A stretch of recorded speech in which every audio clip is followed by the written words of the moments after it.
Mark Twain once said there are three types of lies: lies, damn lies, and statistics. So which type of lies do politicians tell?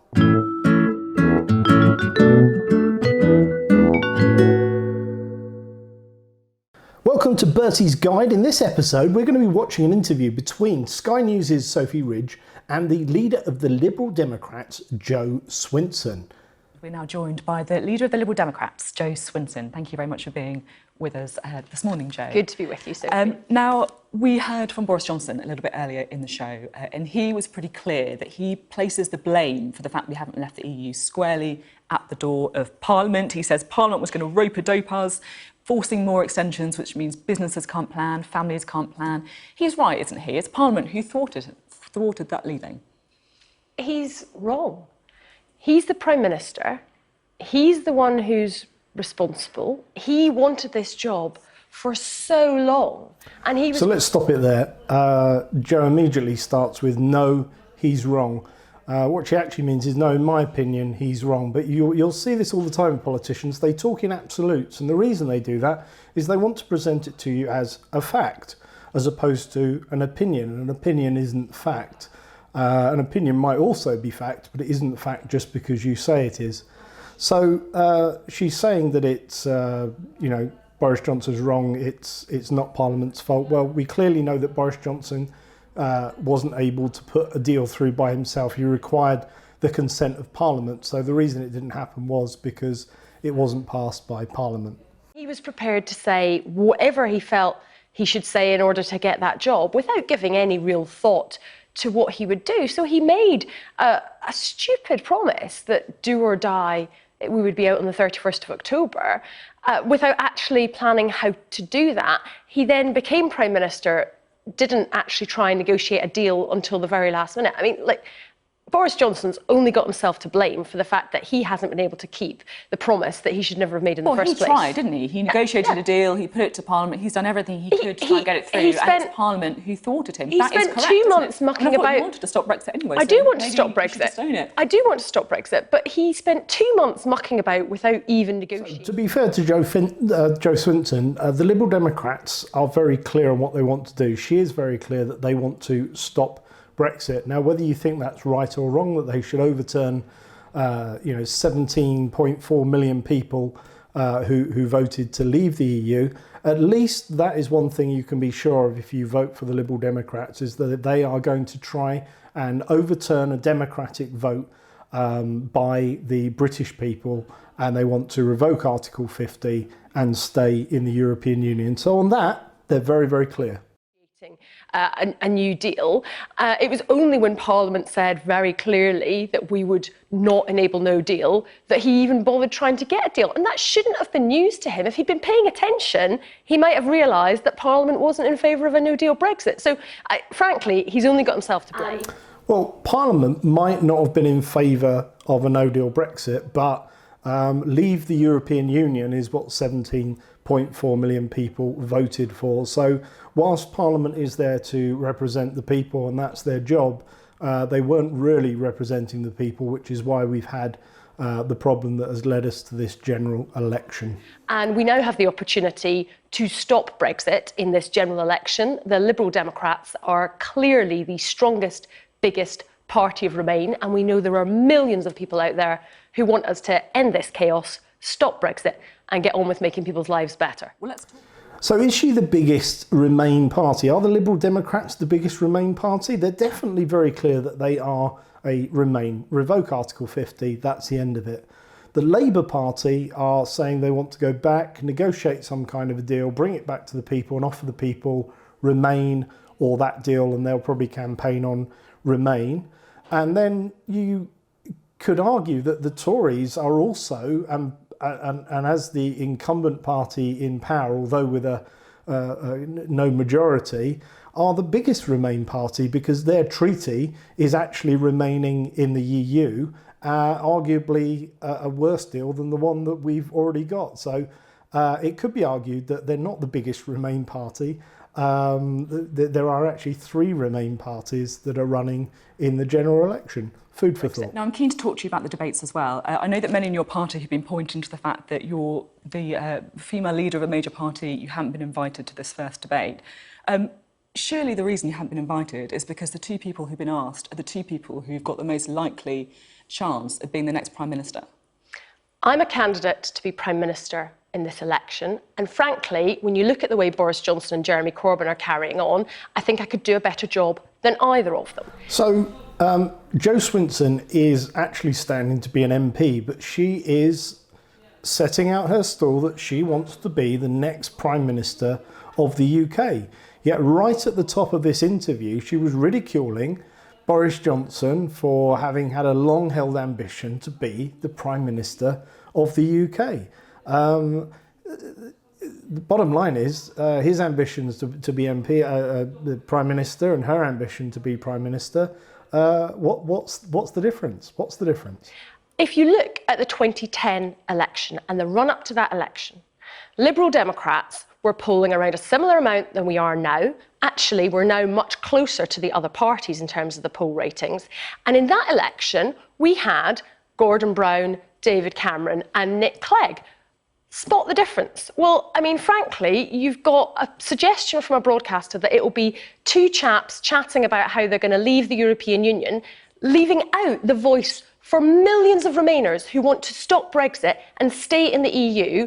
And yeah, happen to be a woman. Well, you know, isn't that interesting? Because well, it's maybe interesting. I'm not sure really it's the point. The fact is that at the moment the debate has been set to be between Boris Johnson and Jeremy Corbyn.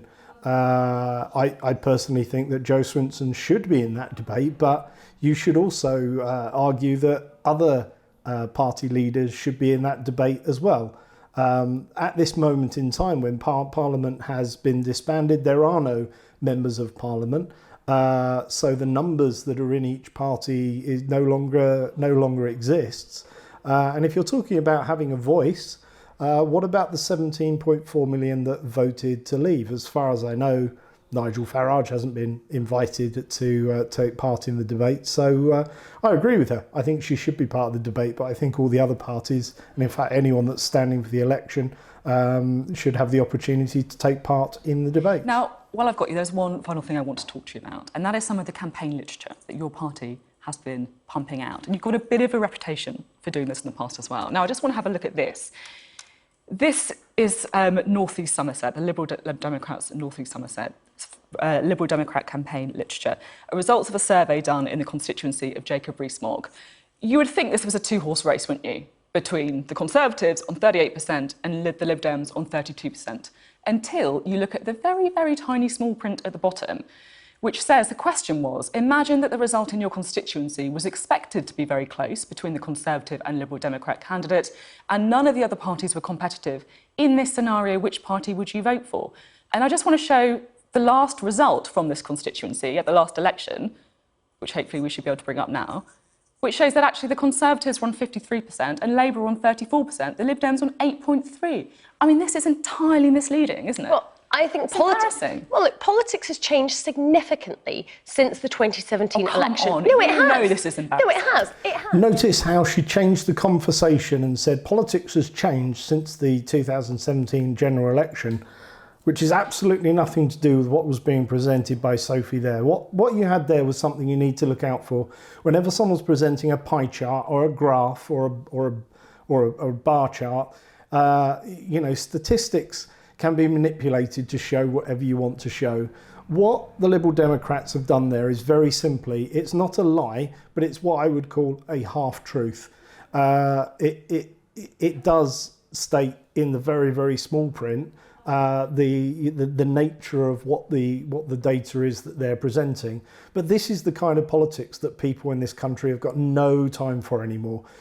This is a bit like turning around and saying, OK, we've done an exit poll after the general election. The Conservatives are going to win in a landslide, and then finding out they only asked the first 5 people that came out. So it's factually correct based on those numbers. But when you read the small print, It's not correct at all. And this is what politicians do, is that instead of putting their hands up and saying, actually, you know what, that's not a fair representation of the figures, we shouldn't have done that, they then either divert the argument or they try to, even worse, they try to justify the nonsense that they've pulled. It has. Look, in May, the last national elections that we had in this country, the Liberal Democrats beat both the Conservative Party and the Labour Party. That is the first time that's happened for 100 years. Something very different is happening in politics now. Why don't you just show the national polling? I mean, that is misleading. Well, it was a specific poll in that particular seat, and we've labelled what the question was clearly. And in the local elections, I mean, in that constituency, Jacob Rees-Mogg now has a Liberal Democrat councillor, right? So the Liberal Democrats have been making progress and winning in that area, and part of the reason for that is that the people who voted Labour in 2017 because they thought that Labour would stand up to remain in the EU have been bitterly disappointed, and they know that now it's the Liberal... Labour at the last general election said that they would honour the result of the EU referendum. And here you see somebody that has got in their head that the UK should have remained in the EU and doesn't see the other side of the argument. She doesn't see that there are 17.4 million, 5 million of which were Labour voters that voted to leave the EU. Labour stood on a ticket that they would honour the result of the referendum. And now she's changing the argument and creating facts in her own head that don't factually exist. It's the Liberal Democrats who are the place to vote for if you want to stop Brexit. How can you criticise some of the stuff that was said in the EU election campaign when you are pumping out things that are misleading as well? I mean, this is like the £350 million on the side of a bus. Look, I mean, we've said exactly what the question is. It's labelled on there what the question is that it relates to. So anybody that's interested in looking at it can read what that question is. So there she is, justifying it once again. We've clearly labelled it. Well, I would say clearly labelling it with putting it in a font that's bigger than a size 3. She's trying to justify it. What she's basically saying to you, the voter, is, I think that's okay. It is. If you talk about that figure on the side of a bus, that's something which, just bore no resemblance whatsoever to reality. And she's absolutely right. It did bear no resemblance to reality, because for that number on the side of the bus to be reality, we would have had to have left the EU in order to critique whether 350 million went to the NHS each week. So yes, it's pretty easy to critique something that hasn't been able to happen because the will of the people hasn't been honoured. There are slight differences between what you pledge, as we'll see in the manifestos. Manifestos are where these political parties pledge what they're going to do. What they actually do is often very, very different. Thanks for watching Bertie's Guide. Check out some of the other episodes. Remember to like, share, subscribe, and all the good stuff. And remember, give me some comments on other videos you'd like to see in Bertie's Guide. Cheers.